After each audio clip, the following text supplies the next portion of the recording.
ಅಲ್ಲಪ್ಪ, ಈಗ ನಾನು ಹೇಳೋದು ಅವನು ಹೇಳ್ಬಿಟ್ಟ. ಮತ್ತೆ ನಾನು ಹೇಳ್ತೀನಿ, ಬೋಲೋ ಭಾರತ್ ಮಾತಾ ಕಿ ಜೈ. ಆತ್ಮೀಯ ಬಂಧುಗಳೇ, ಅನಿರೀಕ್ಷಿತವಾಗಿರುವಂತ ಈ ಉಪಚುನಾವಣೆ, ಈ ಚುನಾವಣೆ ದಾವಣಗೆರೆಗೆ ಸೀಮಿತವಾಗಿರದ ಚುನಾವಣೆ, ದಾವಣಗೆರೆಯ ಮೀರಿ ಇರುವಂತಹ ಒಂದು ಚುನಾವಣೆ. ಇದನ್ನ ದಾವಣಗೆರೆ ಮತದಾರರು ಅರ್ಥ ಮಾಡಿಕೊಂಡ್ರೆ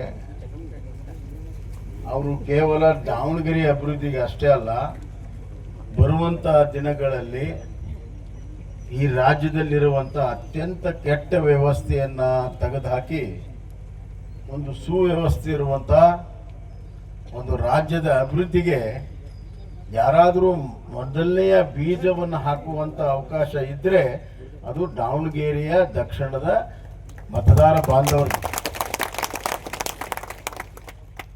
ಈ ಪ್ರಚಾರದ ಈ ಸಮಾರಂಭದಲ್ಲಿ ಭಾಗವಹಿಸಿರುವಂತಹ ಮಾಜಿ ಕೇಂದ್ರ ಸಚಿವರು, ಹಿರಿಯರು, ಮಾರ್ಗದರ್ಶಕರಾದಂಥ ಸಿದ್ದೇಶಣ್ಣವರೇ, ಇನ್ನೊಬ್ಬ ಹಿರಿಯರು, ನನ್ನ ಮಾರ್ಗದರ್ಶಕರು, ಮಾಜಿ ಸಚಿವರಾದಂಥ ಶ್ರೀ ರಘುನಾಥ್ ಅವರೇ, ಶಾಸಕ ಮಿತ್ರರಾದಂಥ ಹರೀಶ್ ಅವರೇ, ಅಭ್ಯರ್ಥಿಗಳಾದಂಥ ಶ್ರೀನಿವಾಸ್ ದಾಸ್ ಕರಿಯಪ್ಪ ಅವರೇ, ಹಾಗೂ ಈಗ ತಾನೇ ಮಾತನಾಡಿದಂಥ ವಿನಯ್ ಕುಮಾರ್ ಅವರೇ, ಮತ್ತು ನಮ್ಮ ಪಕ್ಷದ ಹಿರಿಯ ನಾಯಕರಾದಂಥ ಯಶವಂತರಾವ್ ಜಾಧವ್ ಅವರೇ, ಅನಗವಾಡಿ ವೀರೇಶ್ ಅವರೇ, ರಾಜೇಶ್ ಅವರೇ, ದೇವರಮನಿ ಶಿವಕುಮಾರ್ ಅವರೇ, ವೀರೇಂದ್ರ ಪಾಟೀಲ್ರೇ, ಮತ್ತು ವೇದಿಕೆ ಮೇಲಿರುವಂಥ ನಾಗರೂರಿನ ಎಲ್ಲ ಹಿರಿಯ ಮುಖಂಡರೇ, ನೆರೆದಿರುವಂಥ ಎಲ್ಲ ಅಣ್ಣ ತಮ್ಮಂದ್ರೆ ಅಕ್ಕ ತಂಗಿಯರೇ, ಮಾಧ್ಯಮ ಸ್ನೇಹಿತರೆ, ನಿಮ್ಮನ್ನೆಲ್ಲ ನೋಡಿ ಭಾಳ ಸಂತೋಷ ಆಯ್ತು.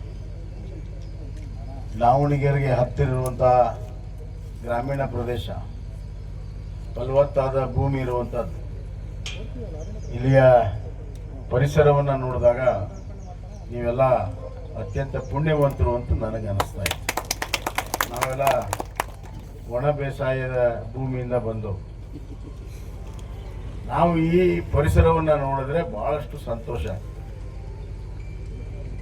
ಈ ಪರಿಸರದ ತಕ್ಕಾಗೆ ನಿಮ್ಮ ಬದುಕು ಕೂಡ ಹಸಿರು ಮತ್ತು ಹಸನಾಗಬೇಕು. ನಿಮ್ಮ ಬದುಕು ಹಸಿರು ಮತ್ತು ಹಸನಾಗಬೇಕಾದ್ರೆ ಯೋಗ್ಯವಾಗಿರುವಂಥ ಪ್ರತಿನಿಧಿಯನ್ನು ತಾವು ಆಯ್ಕೆ ಮಾಡಬೇಕು. ಇದುವರೆಗೂ ಹಿರಿಯರಿದ್ದರು,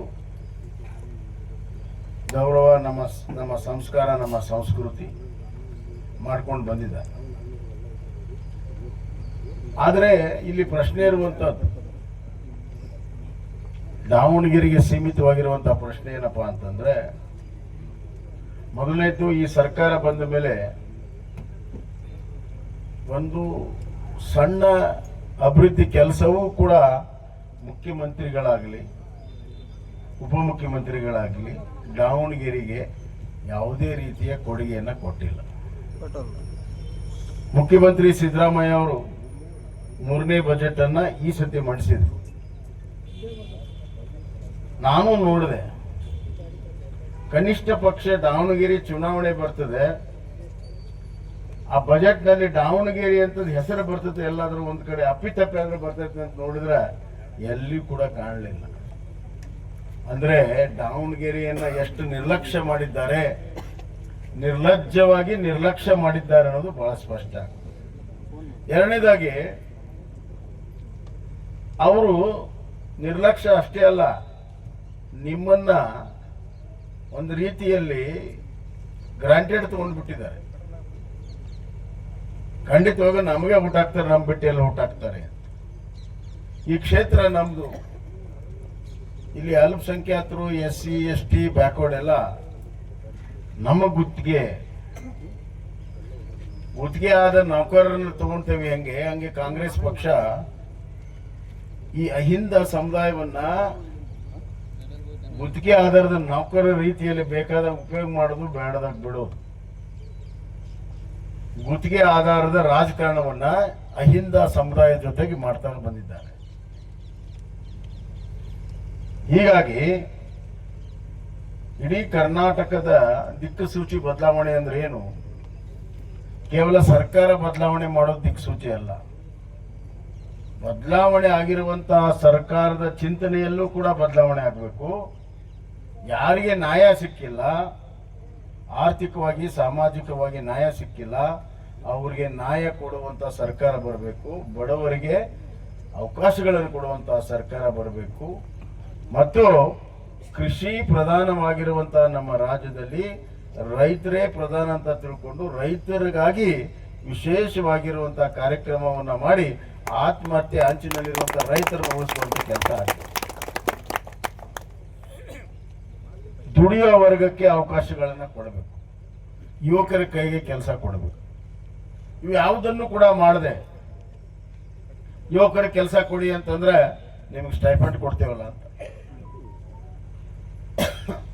ಮಹಿಳೆಯರಿಗೆ ದುಡಿಯೋ ಅವಕಾಶ ಕೊಡ್ರಿ ಅಂತಂದ್ರೆ ನಿಮಗೆ ಏನದು ಭಾಗ್ಯಲಕ್ಷ್ಮಿ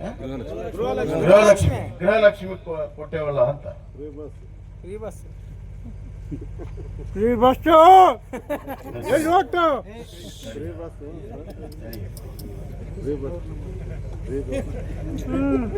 ಫ್ರೀ ಬಸ್ ಅಂತಂದ್ರ ಅದು ಹೆಂಗಾಗಿದೆ ಅಂತಂದ್ರ ನಿಮ್ ಗಂಡ ಮಕ್ಳಿಗೆ ಜಾಗನೇ ಇಲ್ಲ.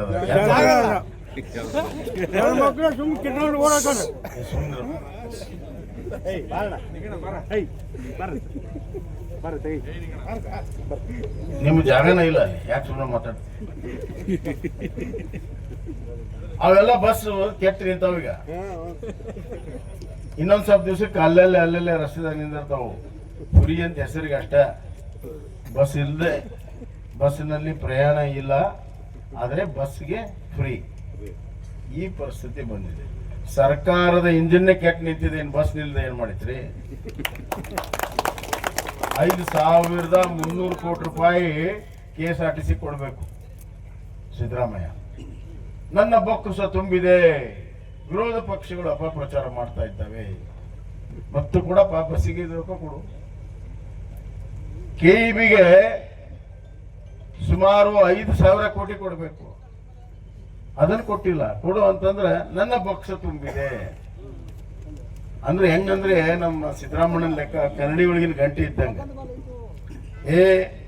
ನಮ್ಗೆ ಸ್ವಲ್ಪ ಸಹಾಯ ಮಾಡಪ್ಪ ಅಂತಂದ್ರೆ ನೋಡ್ರಿ ಎಷ್ಟು ದುಡ್ಡು ಇಟ್ಟೆ ನೋಡು. ಕನ್ನಡಾಗ ನೋಡ್ಕೊ ನೀನು. ನಮ್ ಕಡೆ ಒಂದು ಗಾದೆ ಮಾತಿದೆ, ಒಬ್ಬ ಸಾಹುಕಾರ ಇದ್ದ. ಅವಂಗ ಯಾರಾದ್ರೂ ಬಡವರು ಸಾಲ ಕೇಳಕ್ ಹೋದ್ರೆ, ಸಾಹುಕಾರ ನಾನು ಭಾಳ ತ್ರಾಸನಾಗಿದ್ದೀನಿ ಸಾಲ ಕೊಡು ಅಂದ್ರೆ, ಜನ ಮದತ್ ಕರೋ ಅಂತಂದ್ರೆ ಅವಾಗ ದೇತು ಅಂತಿದ್ದ. ಕೊಡ್ತೀನಿ. ಒಂದ್ 2-3 ತಿಂಗಳಾದ್ಮೇಲೆ ಮತ್ತೆ ಏನ್ ಸಾಹುಕಾರ 2 ತಿಂಗಳು ಅದು ಕೊಟ್ಟಿಲ್ಲ. ದಿಲಾತು ಅಂತಿದ್ದ. ದೇತು ಅಂತಿದ್ದ, ಮನೆ ಕೊಡ್ತೀನಿ ಅಂತಿದ್ದ. ದಿಲಾತು ಅಂದ್ರೆ ಕೊಡಿಸ್ತೀನಿ ಅಂತ. ಮತ್ತೊಂದು 3 ತಿಂಗಳು ಬಿಟ್ಟು ಹೋದ್ಮೇಲೆ ಯಾವ ಸಾಹುಕಾರ 6 ಮಹಿನಾ ಹೋಗ್ಯ ನೈದ್ಯ ಅಂತಂದ್ರೆ ದೇನೇ ವಾಲಂಕು ದಿಕ್ಕಾತು ಕೊಡೋನ್ ತೋರಿಸ್ತೀನಿ. ಈ ಸಿದ್ದರಾಮಯ್ಯ ಹಂಗಿದೆ. ಈ ಅಲ್ಪಸಂಖ್ಯಾತರಿಗೆ 10,000 ಕೋಟಿ ಇಡ್ತೀನಿ ಅಂದ್ರು, ಅದ್ರಾಗ 10 ರೂಪಾಯಿ ಅವ್ರಿಗೆ ಸಿಗ್ಲಿಲ್ಲ. ಬ್ಯಾಕ್ವರ್ಡ್ ಕ್ಲಾಸ್ಗೆ ನಿಗಮಕ್ಕೆ ಏನು ಬಜೆಟ್ನಾಗ ಇಟ್ಟಿದ್ರು ಅದು ಖರ್ಚೆ ಮಾಡಲಿಲ್ಲ. ಕಳೆದ ವರ್ಷ ಬ್ಯಾಕ್ವರ್ಡ್ ಕ್ಲಾಸ್ಗೆ 410 ಕೋಟಿ ರೂಪಾಯಿ ನಿಗಮಕ್ಕೆ ಇಟ್ಟಿದ್ದ ಹಣ ಜಾತಿ ಗಣತಿಗೆ ಖರ್ಚು ಮಾಡಿದ್ರು. ಯಾಕಂದ್ರೆ ಬೇರೆ ದುಡ್ಡು ಇರ್ಲಿಲ್ವ ಜಾತಿ ಗಣತಿ ಖರ್ಚು ಮಾಡಕ್ಕೆ. ಇವ್ರಿಗೆ ಏನ್ ಬ್ಯಾಕ್ವರ್ಡ್ ಕ್ಲಾಸ್ ದುಡ್ಡು ಬೇಕಾಗಿತ್ತ? ಬರೀ